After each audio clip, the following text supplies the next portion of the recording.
This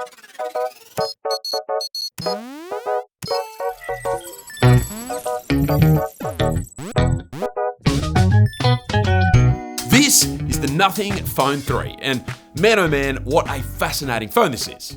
You see, ever since Nothing launched their first smartphone back in 2022, I've been asking them to make a proper flagship phone, something that takes the best parts of Nothing, mainly the design and software, and pairs them with top-tier hardware, especially a flagship chipset and flagship cameras. And so, just over a month ago, Nothing finally unveiled a device that supposedly fit the bill, the Nothing Phone 3, and after using it for a month, boy do I have a lot of thoughts on it. So, let's dive in. We're going to start with probably the most controversial component of this phone, its design. And yeah, it's definitely a choice. Now, I'll start by saying this. If I have to pick between a device that looks slightly unconventional, but that has lots of character, versus a device that looks super minimal and clean, but is otherwise fairly lackluster, then I'm picking the device with character 9 times out of 10. That being said, there's no denying that the way that this telephoto lens is sitting uncomfortably too close to the left side of the frame, and the fact that it's misaligned with not only this lens here, but also this dot matrix element here. Look, let's just say it really does have unfinished prototype vibes about it. But maybe that's a cool thing, right? Except then I saw this redesign concept on Twitter, and honestly, it is just amazing how much better it looks compared to what we actually have. Like, I get it, it's cool to stand out and all, but Nothing was already standing out with their whole transparent design aesthetic, and so I really don't think a misaligned camera lens was the move here. Hopefully, they course correct for their next release. One aspect I was pleasantly surprised by though, is that despite how it might look, the side-to-side wobble when using the phone flat on a table is actually really, really minimal. Like even less than the Nothing 3A Pro, which has a center-aligned camera unit. Now, it's still not zero wobble, and had they placed the telephoto lens here instead, we'd have pretty much zero side-to-side wobble, but still, much better than I was expecting. Now, there's 2 other major components to talk about regarding this phone's design, which are A, the inclusion of this new dot matrix display on the back, and B, the subsequent removal of the Glyph LED lights that Nothing phones have become synonymous for since their inception. But I'm going to discuss both of those changes in a little more detail later on in the video. In terms of build quality though, there is actually quite a lot to like. Firstly, we have metal side rails for the first time since the Nothing Phone 2. We also have a proper glass back, and although the glossy finish does pick up fingerprints and it isn't my favorite material to hold, the fact that we've got glass and those metal side rails does make this phone feel much more premium than the A series devices. We've also now got an IP68 dust and water resistant rating, making it the first Nothing phone to achieve such a rating, and rightly so when you're paying $799 US. And then the only other thing that I want to mention is this front of the phone, which features these very small and symmetrical bezels all the way around the front, making it just a true joy to use. Then while we're here, in terms of the display on this phone, it's really, really good. It's fast, sharp, and bright, although don't fall for the weirdly high 4500 nits rating listed on the website. In reality, the display can only go to about 1600 nits when high brightness mode is activated, but that is still much higher than any previously released Nothing phone anyway, so a great improvement regardless. So look, all in all, some nice improvements in regards to this phone's design, build, and display. There's also some questionable decisions in there, and to add another to that list, Nothing also decided to unfortunately not make any improvements to the fingerprint sensor as well. So it's still an optical sensor, it's also still placed too low on the display, and both of these aspects mean it really is quite a bit of a step down compared to pretty much any other flagship phone on the market. Now, to Nothing's credit, I reckon they offer just about the second best software-based face unlock implementation after Google, but Nothing, quick request, can you please somehow keep the shape of the fingerprint sensor icon there after a face is successfully registered? That way, it would feel much more like a consistent button that I can press to unlock the phone, whether that's using my fingerprint or face to unlock it, unlike in its current implementation, where it switches to this unlock icon. And then for anyone who's watched any number of my past Nothing phone reviews, then you might be interested to hear my thoughts on the haptics in this phone, because this is one area that I've always complained about with past Nothing devices. Well, the good news is that they are definitely much improved. The bad news is that they're still not quite as good as the competition. You can definitely tell that they're using a better quality, more premium haptic motor, but the tuning still leaves a little to be desired. I will say though, with this vibration intensity setting set to low, the haptics do feel quite a bit closer to what I like, but they're still a little too subtle for my liking. The issue is, with the setting set to the middle here, that's about the firmness that I like, but it's also here where you start being able to hear the haptics, and they still have that little bit of a metallic sound to them when they're at this level. So look, all that to say, there's still a little bit of refining needed here, but a nice improvement from past Nothing phones without question. Now, in terms of battery, I gotta say, this has been one of the messiest months of battery life that I've ever experienced in my years of reviewing phones. Initially, all seemed fine, albeit nothing to write home about, but then when the first official release software update came out on July 15th, man, battery life went through the toilet. In fact, I could just leave the phone sitting there doing nothing, and it would lose like a percentage of battery every couple of minutes. And on that first day after the update, it died well before the end of the day at like 5:45 PM with what I felt was very light use. Now, after a reboot, battery life did improve slightly, but it still wasn't great until a patch was released on July 24th, after which point it has been okay again. But even after that update and then another one in August, and despite the battery in this phone being the largest capacity in a Nothing phone to date, I would go almost as far as to say that this is the worst battery life that I've ever experienced on a Nothing phone. Now, honestly, I'm gonna chalk this up to early software bugs and maybe some growing pains that come as a result of the switch to silicon carbon. But either way, fingers crossed, things settle down considerably as the phone matures. Oh, but I will say, it has been great to finally have wireless charging on a Nothing phone once more, which is just another tick in the features department that helps this phone to feel much more like a flagship compared to its cheaper brothers.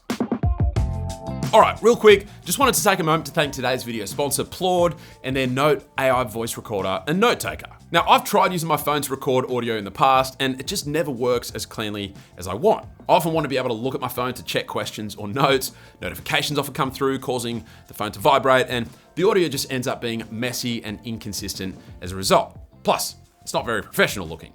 And so the PLAUD Note is the solution. It's credit card sized, professional looking, and completely separate from your phone. Plus it has built-in noise reduction for clean and uninterrupted audio recordings. And then the real kicker is that the PLAUD app will then transcribe, organize, summarize, and even build mind maps from your recordings, making it super simple to review them and understand the key takeaways. And if you want to record phone calls, just flick this little toggle and you'll be able to capture both sides of a call really clearly. You also get a leather MagSafe card holder plus a magnetic adapter so you can attach it to any phone. It also offers up to 30 hours of recording and 60 days standby on a single charge, and all your data is encrypted and secured by AWS with full SOC 2 and HIPAA compliance. So if you want a smarter and more professional all-in-one recording solution, check out the PLAUD Note using the first link below. All right, from there we have the software. And look, whilst I stand by my sentiment that Nothing OS is one of the best ways to enjoy Android, there's still a lot of room for improvement.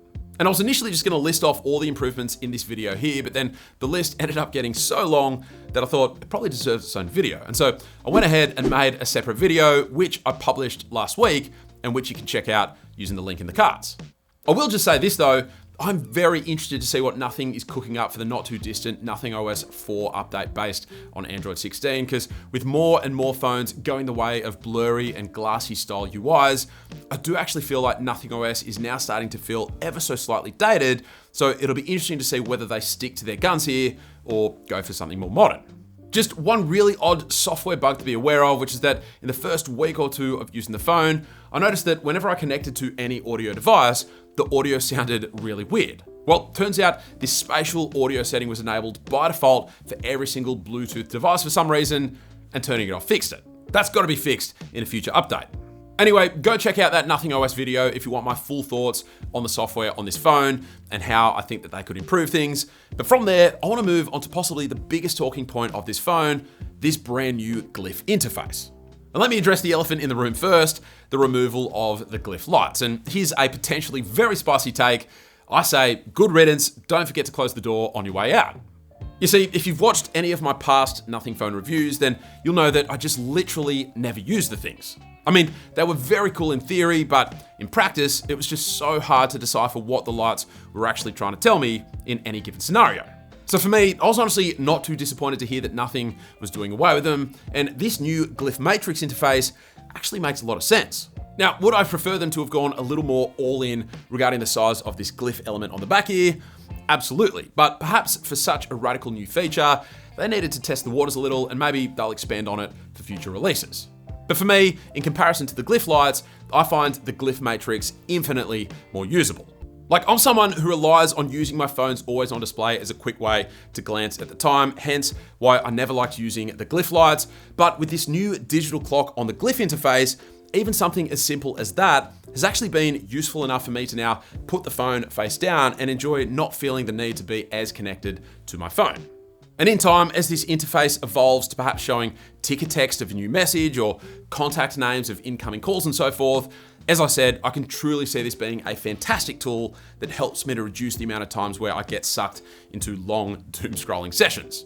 Now, right now, the only other Glyph toy that I use from time to time is this little Glyph mirror option, which lets you see a little black and white pixelated preview of the main rear camera. And you can then long press this capacitive button to actually take a picture without needing to open the camera app. And whilst this is certainly cool in theory, it's actually very flawed in its current implementation, because long pressing this button while posing for a selfie is actually much harder to do than you might think. And even more annoying is that you can't use the feature with the camera app open.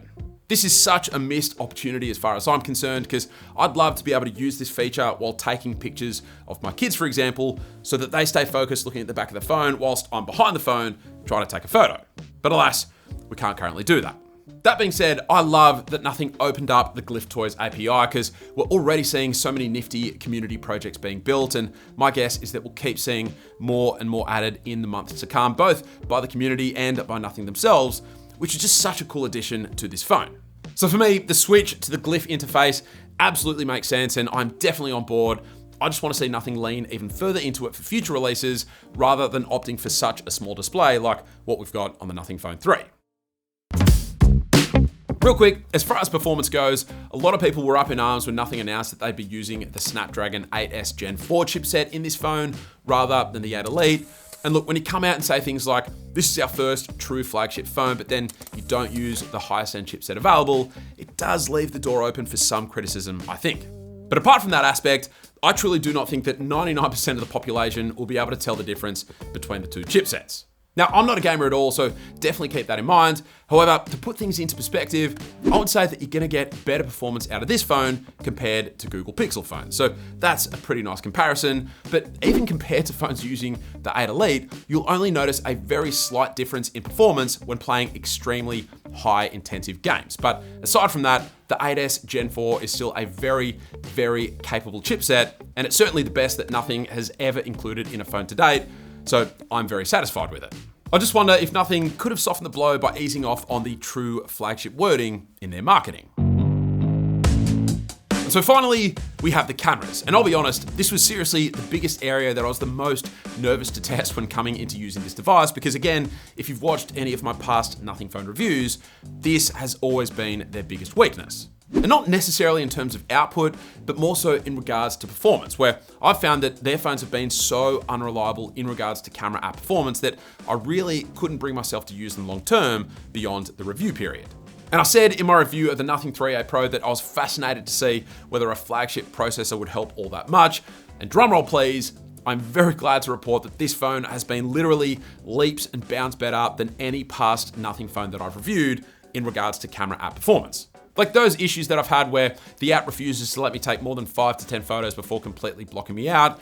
I've never had that happen once in the entire month that I've been using this phone, and boy oh boy has it been such a relief. So that is amazing, and big ups to you Nothing for solving this. But then even beyond performance, I've just really enjoyed this entire camera configuration too, and I'm also really starting to like how Nothing processes its photos. They kind of have Xiaomi vibes about them with good contrast and character. And honestly, in the right light, all 4 cameras, yes, including the selfie camera, are able to take really, really great photos.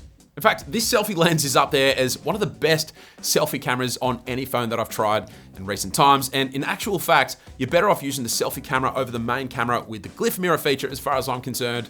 It's just that good. Now, I will say it's still not the best at freezing motion, and there is still some inconsistency in terms of how it processes photos, where in some instances you'll get a couple of great looking shots and a couple that aren't so crash hot.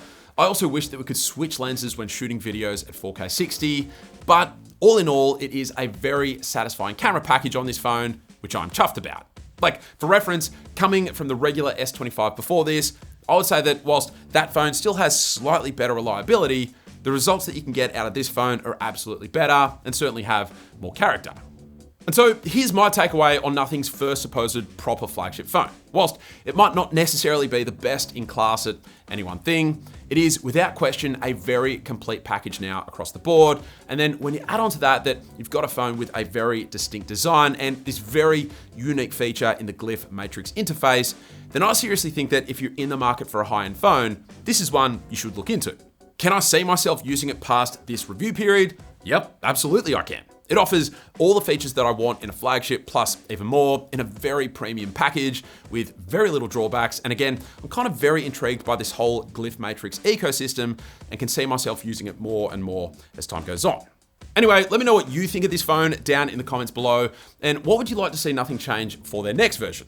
Aside from that, if you enjoyed the video, then a sub would be greatly appreciated. But that's it. Thank you all very much for watching, and I will catch you later.